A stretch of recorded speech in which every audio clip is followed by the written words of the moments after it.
Hello students, मैं अभिजीत शेंडे एक बार फिर से हमारे सावधाना ट्यूटोरियल्स में आपका स्वागत करता हूं। इस वीडियो लेक्चर में हम लोग बात करने वाले हैं इंट्रोडक्शन ऑफ एक्सरसाइज 9.2 के ऊपर। ठीक है ना, किसके ऊपर? इंट्रोडक्शन ऑफ एक्सरसाइज 9.2 के ऊपर। अब इस एक्सरसाइज में हम लोग क्या पढ़ने वाले हैं? तो बेसिकली इस इंट्रोडक्शन में, इस वीडियो लेक्चर में हम अरिथमेटिक प्रोग्रेशन के ऊपर बात करने वाले हैं, है ना। अरिथमेटिक प्रोग्रेशन के बारे में मैंने आपको थोड़ी बहुत इंफॉर्मेशन जो है इसके इंट्रोडक्शन ऑफ एक्सरसाइज 9.1 में दी थी, और मैंने आपसे ये भी कहा था कि इसको हम थोड़ा डिटेल में पढ़ने वाले हैं जब हमारा एक्सरसाइज 9.2 आएगा, जब इसका इंट्रोडक्शन आएगा। ठीक है ना। तो इस वीडियो लेक्चर में हमें अरिथमेटिक प्रोग्रेशन तो देखना ही है, साथ में हमें एएम भी देखना है, मतलब अरिथमेटिक मीन भी देखना है। ठीक है। अब देखो, प्रोग्रेशन मतलब क्या होता है। जैसे कि मैंने आपको बताया कि प्रोग्रेशन मतलब क्या होता है, जब कोई सीक्वेंस जो है एक स्पेसिफिक पैटर्न को फॉलो करता है ना। जब कोई सीक्वेंस जो है एक स्पेसिफिक पैटर्न को फॉलो करता है या फिर एक स्पेसिफिक रूल को फॉलो करता है, ऐसे सीक्वेंस को हम क्या कहते हैं? प्रोग्रेशन कहते हैं। ठीक है ना, बात क्लियर है। ऐसे सीक्वेंस को हम क्या कहते हैं? प्रोग्रेशन कहते हैं, जो एक स्पेसिफिक पैटर्न को फॉलो कर रहा हो। या फिर आप इसे ऐसा भी कह सकते हैं कि जब किसी सीक्वेंस के नंबर्स जो है किसी रूल के अकॉर्डिंग लिखे गए हो, या फिर कोई रूल फॉलो करते हो, ठीक है, तो उसे हम क्या कहते हैं? या फिर किसी लॉजिक के अकॉर्डिंग लिखे गए हो, तो उसे हम क्या कहते हैं? प्रोग्रेशन कहते हैं। ठीक है। अब प्रोग्रेशन की बात तो हमारे माइंड में एकदम क्लियर है कि प्रोग्रेशन क्या कहते हैं। अब हमें यहाँ पे क्या देखना है? अरिथमेटिक प्रोग्रेशन क्या है। तो जैसे कि मैंने आपको फर्स्ट इंट्रोडक्शन ऑफ एक्सरसाइज 9.1 में बताया था कि अरिथमेटिक प्रोग्रेशन मतलब क्या? एक ऐसा प्रोग्रेशन या फिर एक ऐसा सीक्वेंस, है ना। प्रोग्रेशन का ही मतलब क्या होता है? सीक्वेंस होता है। ठीक है। ऐसा प्रोग्रेशन या फिर एक ऐसा सीक्वेंस, ठीक है, जिसमें अगर आप हर टर्म का डिफरेंस लो, है ना, बात को समझिएगा, जिसमें आप हर टर्म का डिफरेंस लो, उसके पहले आने वाली टर्म के साथ अगर वो आपको सेम मिलता है ना, हर टर्म के लिए अगर आपको क्या मिलता है? सेम मिलता है। मतलब दो टर्म्स के बीच में का डिफरेंस जो है, दो सक्सेसिव टर्म्स में का बीच का डिफरेंस जो है, वो अगर आपको सेम मिलता है, तो ऐसे प्रोग्रेशन को, ऐसे सीक्वेंस को क्या कहा जाता है? अरिथमेटिक प्रोग्रेशन कहा जाता है। ठीक है ना। क्या कहा जाता है? Arithmetic progression. क्या मेरी बात क्लियर है? If the difference of each term, है ना, if the difference of each term in A sequence from its preceding term, मतलब अगर हर टर्म का डिफरेंस लिया जाए किससे? उसके पहले आने वाली टर्म से, और अगर वो आपको हर बार सेम मिल रहा हो, तो वो जो सीक्वेंस होता है, जो प्रोग्रेशन होता है, उसे हम क्या कहते हैं? अरिथमेटिक प्रोग्रेशन कहते हैं। ठीक है। तो देखो हम लिखेंगे कैसे, इसको हम डिफाइन कैसे करेंगे, लिखिएगा। सबसे पहले हम हेडिंग देंगे अरिथमेटिक। ठीक है, अरिथमेटिक प्रोग्रेशन। देखो बहुत बड़ी इंटरेस्टिंग सी चीज है ये। ठीक है, अरिथमेटिक प्रोग्रेशन। तो देखो इसको हम डिफाइन कैसे करेंगे। ठीक है, डिफाइन कैसे करेंगे? जैसे कि मैंने अभी आपको बताया कि सीक्वेंस, ठीक है, ए सीक्वेंस इज, ठीक है, इज, यहां पे ये सीक्वेंस जो है फाइनाइट भी हो सकता है या फिर इनफाइनाइट भी हो सकता है, इससे कोई फर्क नहीं पड़ता, फाइनाइट और इनफाइनाइट। ठीक है, फाइनाइट और इनफाइनाइट is called an, ठीक है, is called an arithmetic progression, arithmetic progression, ठीक है, arithmetic progression if, ठीक है, if difference of each term, if difference, ठीक है, difference of each term is, ठीक है, is, ठीक है, difference of each term accept first term को छोड़ के, है ना, एक्सेप्ट फर्स्ट टर्म, ठीक है, एक्सेप्ट फर्स्ट टर्म, ठीक है, from its preceding term, is same, from its preceding term is same, है ना। तो कहने का मतलब क्या है कि ऐसा सीक्वेंस या फिर ऐसा प्रोग्रेशन जिसकी हर टर्म का अगर डिफरेंस लिया जाए उसके पहले आने वाली टर्म्स के साथ, और अगर वो आपको सेम मिल रहा है, तो ऐसे सीक्वेंस को हम क्या कहेंगे? अरिथमेटिक प्रोग्रेशन कहेंगे। ठीक है ना। क्या कहेंगे? अरिथमेटिक प्रोग्रेशन कहेंगे। दैट इज, इसी का मतलब क्या हो गया कि an+1 माइनस an, है ना। देखो an के पहले क्या टर्म आनी चाहिए? an+1 आनी चाहिए। तो अगर, ठीक है, किसी भी टर्म का डिफरेंस लिया जाए विथ इट्स प्रीसीडिंग टर्म, तो वो आपको कैसा मिलना चाहिए? कॉमन। ठीक है ना, वो कैसा मिलना चाहिए? आपको कॉमन मिलना चाहिए, कॉमन डिफरेंस। ठीक है ना, कैसा मिलना चाहिए? कॉमन डिफरेंस, या फिर आप इसको सम कांस्टेंट भी कह सकते हो। ठीक है। अब ये जो कॉमन डिफरेंस होता है, इसको बेटा हम डी से डिनोट करते हैं, ठीक है ना, किससे डिनोट करते हैं, डी से डिनोट। बात ध्यान में रखिएगा कि is equal to common difference आना चाहिए, जिसको हम किससे डिनोट करते हैं, डी से डिनोट करते हैं। दैट इज, इसी का मतलब क्या हो गया, an plus 1 minus an is equal to कितना हो जाएगा, डी। इसी को हम कैसे लिख सकते हैं, an plus 1 is equal to an plus d, ठीक है। देखो इसी को ना, ठीक है, अरिथमेटिक प्रोग्रेशन को आप ऐसा भी समझ सकते हो, ठीक है। एक काम करते हैं, पहले एग्जांपल ले लेते हैं, एग्जांपल के थ्रू मैं आपको ये समझाऊंगा, ठीक है। जैसे कि मान लो कि कोई हम यहाँ पे सीक्वेंस कंसीडर कर रहे हैं an इज इक्वल्स टू, ठीक है। मान लो अगर हमने यहाँ पे an इज इक्वल्स टू लेके रखा है ट्वाइस n माइनस 1, है ना, ट्वाइस n माइनस 1 अगर हमने यहाँ पे लिया for all n belongs to the capital n, जैसे कि आपको पता है कि sequence is a set, is a function, उस domain is a set of natural number. तो यहाँ पे जो n की वैल्यूज होगी वो क्या होगी, ओनली नेचुरल नंबर्स होगी। और कैसे नेचुरल नंबर्स होंगे, कॉन्जिक्यूटिव नेचुरल नंबर्स, है ना। कैसे नेचुरल नंबर्स होंगे, कॉन्जिक्यूटिव नेचुरल नंबर्स होंगे, ठीक है। तो अगर हम इस सीक्वेंस को निकाले, है ना, अब ये क्या हो गया, sequence in the form of pattern, as a pattern हो गया।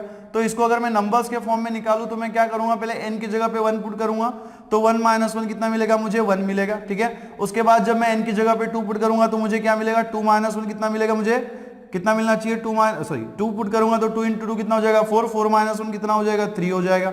इसके बाद अगर मैं पुट करूंगा तो मुझे क्या मिलेगा, 5। इसके बाद अगर मैं n की जगह पे 4 पुट करूंगा तो मुझे कितना मिलेगा, 7 मिलेगा। इसके बाद अगर मैं यहाँ पे n की जगह पे, ठीक है, n की जगह पे अगर मैं 5 पुट करता हूं तो मुझे कितना मिलेगा, 9 मिलेगा। और ऐसे ही मुझे सीक्वेंस मिलता चला जाएगा, ठीक है। एक और एग्जांपल हम यहाँ पे लेके देखते हैं। जैसे मान लो कि अगर हमने कोई एग्जांपल यहाँ पे लिया, जैसे an इज इक्वल टू, बहुत सिंपल सा सीक्वेंस में यहाँ पे ले रहा हूँ ट्वाइस n, है ना, क्या ले रहा हूँ मैं यहाँ पे, ट्वाइस n, या फिर आप यहाँ पे थ्राइस n भी ले सकते हो, है ना, थ्राइस n लिया। So for n belongs to the capital n, ठीक है। तो यहाँ पे देखिए अगर मैं n की जगह पे 1 पुट करूंगा तो क्या मिलेगा, 3 मिलेगा। n की जगह पे अगर मैं 2 पुट करता हूं तो मुझे क्या मिलेगा, 6 मिलेगा। n की जगह पे अगर मैं 3 पुट करता हूं तो क्या मिलेगा, 9 मिलेगा।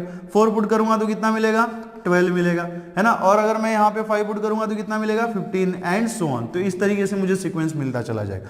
अगर आप इस सीक्वेंस को थोड़ा ध्यान से देखो, है ना, ये जो सीक्वेंस हमने यहाँ पे निकाला हुआ है, अब ये बात तो क्लियर है कि एक लॉजिक के हिसाब से लिखा गया है, क्योंकि an इज इक्वल टू हमने क्या लिया था, ट्वाइस n माइनस 1 लिया था। तो ये इसी लॉजिक को सीक्वेंस का हर नंबर जो है वो क्या कर रहा है, फॉलो कर रहा है। मतलब सीक्वेंस जो है एक स्पेसिफिक पैटर्न को फॉलो कर रहा है। तो ये हमारा प्रोग्रेशन तो है। अब हमें ये देखना है कि अरिथमेटिक प्रोग्रेशन है या नहीं है। तो अरिथमेटिक प्रोग्रेशन क्या कब होता है, जब किसी सीक्वेंस के हर टर्म का डिफरेंस उसके पहले आने वाली टर्म के साथ लिया जाए और वो हर बार अगर हमें सेम मिले, तो ऐसे प्रोग्रेशन को, ऐसे सीक्वेंस को हम क्या कहते हैं, अरिथमेटिक सीक्वेंस कहते हैं, ठीक है ना। अब यहां पे देखिएगा कि अगर मैं 1 3 का, ठीक है, अगर मैं यहाँ पे 3 और 1 का डिफरेंस निकालूं तो बहुत सिंपल सी बात है, 3 एंड 1 का डिफरेंस जो है मुझे कितना मिलेगा, 2 मिलेगा। उसके बाद यहाँ पे देखिएगा अगर मैं 3 एंड 5 का डिफरेंस निकालूं, 3 एंड 5 का अगर मैं डिफरेंस निकालता हूं तो मुझे फिर से यहाँ पे कितना मिलेगा, 2 ही मिलेगा, ठीक है ना। कितना मिलेगा, 2 मिलेगा। वैसे ही अगर मैं यहाँ पे 5 एंड 7 का डिफरेंस निकालता हूं, ठीक है ना, अगर मैं यहाँ पे 5 एंड 7 का डिफरेंस निकालता हूं तो ये भी मुझे कितना मिल रहा है, 2 मिल रहा है। और अगर मैं 7 एंड 9 का डिफरेंस निकाल रहा हूं तो ये भी मुझे कितना मिल रहा है, 2 मिल रहा है। तो आप क्लियरली देख सकते हो कि इस सीक्वेंस में, इस प्रोग्रेशन में, ठीक है, हर टर्म का डिफरेंस जब हम उसके पहले आने वाली टर्म के साथ ले रहे थे तो वो हमें क्या मिल रहा है, कॉमन मिल, क्या मिल रहा है, हमें सेम मिल रहा है, दैट इज 2 मिल रहा है, ठीक है। देखो यहाँ पे 3 एंड 1 का डिफरेंस कितना है, 2 है।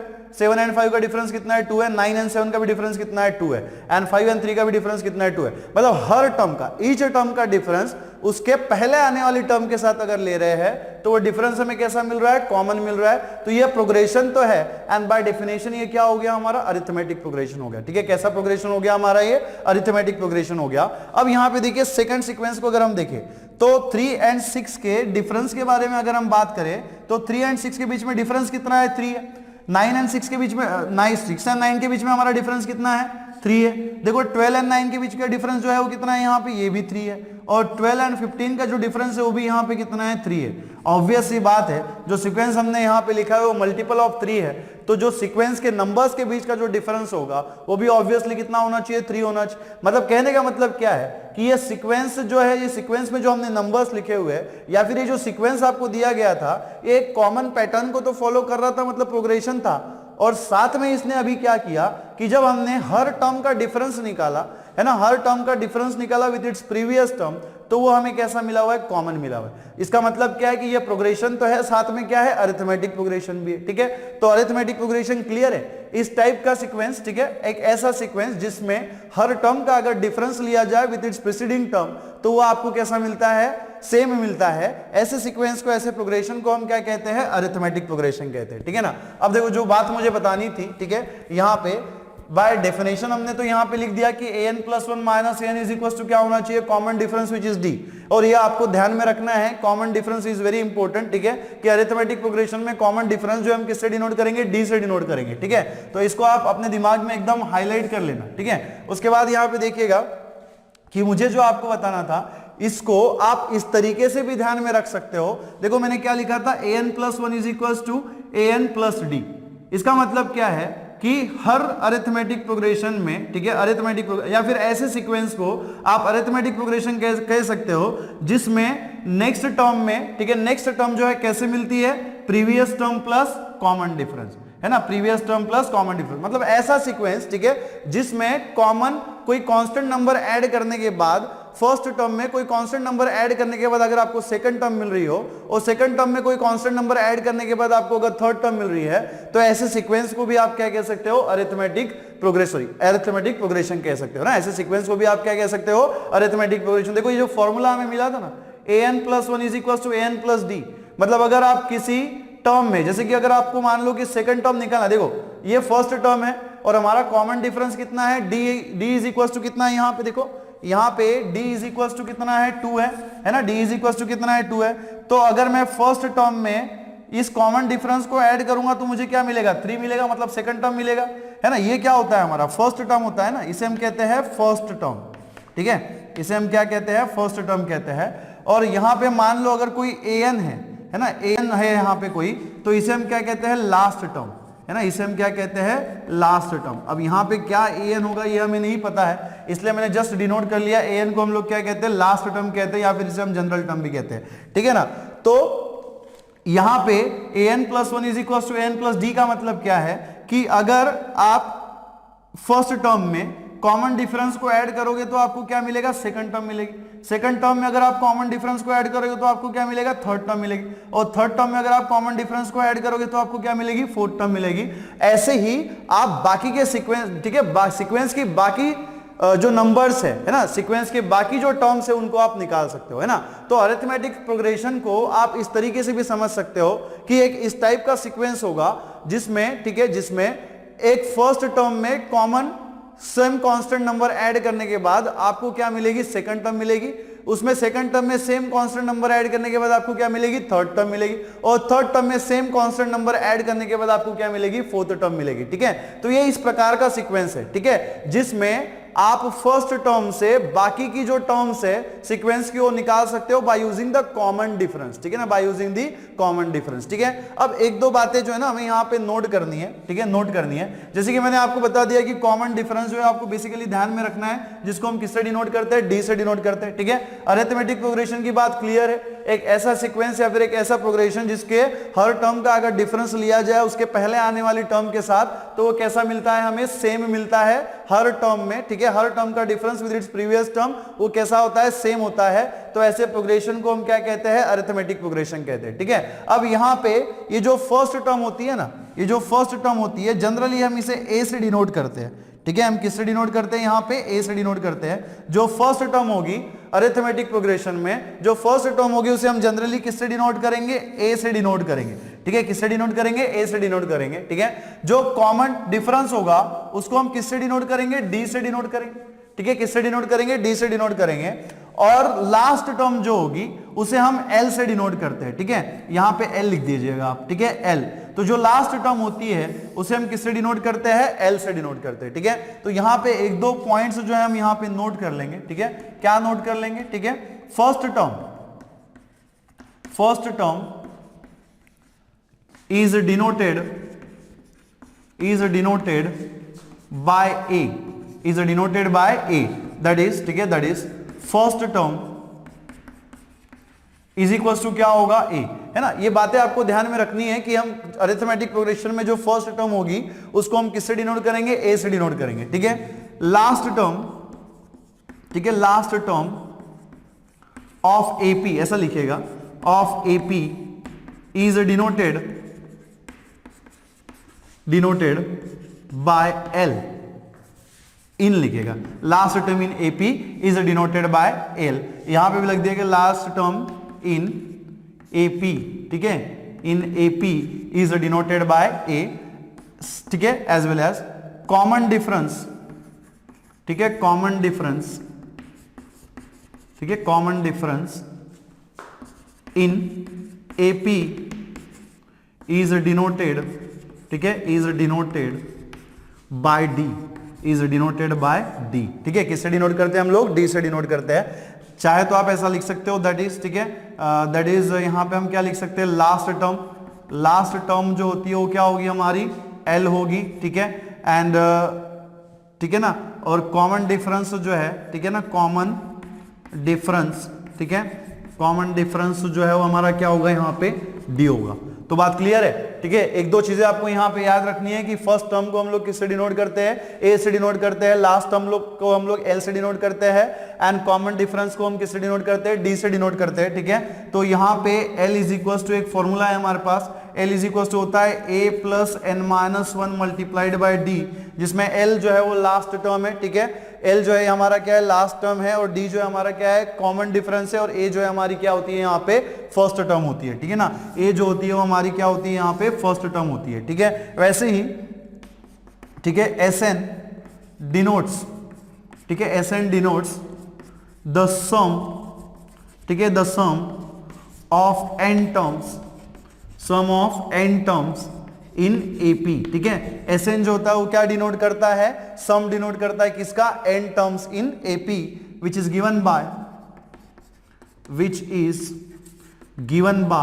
ठीक है, which is given by S n is equal to n by two plus, ठीक है, n by two multiplied by a plus l, है ना, n by two multiplied by a plus l, ठीक है। तो एक दो चीजें हमने यहाँ पे क्लियर की, फर्स्ट टर्म को हम a से डिनोट करते हैं, लास्ट टर्म को हम l से डिनोट करते हैं, ठीक है। और जो कॉमन डिफरेंस होता है, जैसे कि आपको पता है d, इसको हम किससे डिनोट करेंगे, d से डिनोट करेंगे, ठीक है। और दूसरी बात यहाँ पे क्या है कि sum of the n terms, this is very important, है ना, sum of the n terms जो है वो हम किससे डिनोट करते हैं, Sn से डिनोट करते हैं, उसका फॉर्मूला क्या है, Sn is equal to n by two multiplied by a plus l, ठीक है, multiplied by a plus l, ठीक है। नाउ अब देखिएगा हमारे पास, ठीक है, अरिथमेटिक प्रोग्रेशन का एक फॉर्मूला बन गया, an plus one is equal to an plus d, एक फॉर्मूला हमारे पास है कि an plus one minus an is equal to क्या होता है, कॉमन डिफरेंस, एक फॉर्मूला हमें यहाँ पे मिल गया, ठीक है।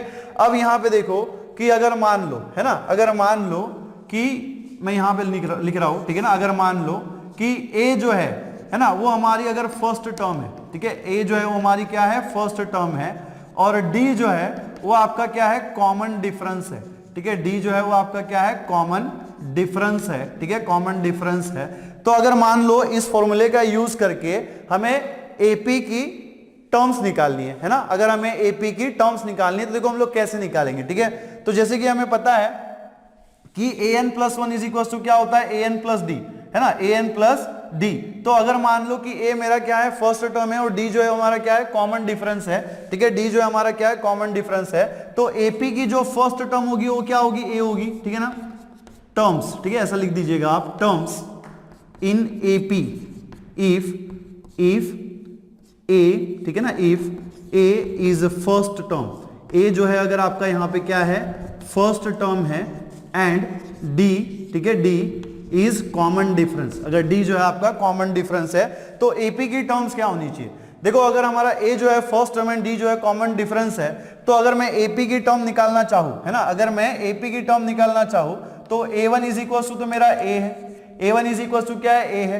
अब A2 अगर मुझे निकालना है तो मैं इस फॉर्मूले का यूज करूंगा, A2 इज इक्वल टू क्या हो जाएगा, देखो an plus one is equal to क्या होता है, an प्लस डी, तो A2 इज इक्वल टू क्या होना चाहिए, A1 प्लस डी, है ना, क्या मिलेगा, A1 plus D. A1 plus D कितना है मेरा यहाँ पे, A2 is equal to A1 कितना है, A, that is A plus d, मतलब सेकंड टर्म मुझे AP की कितनी मिली, A प्लस डी मिली, फर्स्ट टर्म कितनी थी, A थी। अगर मुझे मान लो थर्ड टर्म निकालनी है तो मुझे क्या लिखना पड़ेगा, A plus A2 plus d. Now what is A2, A3 is equal to A2 कितना है मेरे पास, A प्लस डी, यहाँ पे कितना है प्लस डी, तो ये क्या हो जाएगा a3 इज इक्वल टू कितना हो जाएगा a प्लस 2d। तो आप अज्यूम कर सकते हो कि अगर AP की हमें टर्म्स निकालनी है तो फर्स्ट टर्म हमारी क्या होगी a होगी, सेकंड टर्म हमारी क्या होगी a plus D, third term हमारी क्या होनी चाहिए a प्लस 2d, तो फोर्थ टर्म हमारी क्या होगी a प्लस 3d, ठीक है। फिफ्थ टर्म हमारी क्या होगी a plus 3, sorry fourth term हमारी क्या होगी a प्लस 3d, फिफ्थ वाली टर्म हमारी क्या होगी a प्लस 4d, ठीक है ना। तो टर्म्स इन AP अगर कहा जाए तो फर्स्ट टर्म होगी a, उसके बाद वाली टर्म क्या होगी a प्लस डी, उसके बाद वाली टर्म क्या होनी चाहिए a प्लस 2d, उसके बाद वाली टर्म्स क्या होगी यहाँ पे a प्लस कितना होना चाहिए 3d, ठीक है, and dot dot dot so on, ठीक है, dot dot dot so on, ठीक है। तो इसी तरीके से आप अरिथमेटिक प्रोग्रेशन की टर्म्स जो है उसे निकाल सकते हो, ठीक है ना, नोट करिएगा इसे।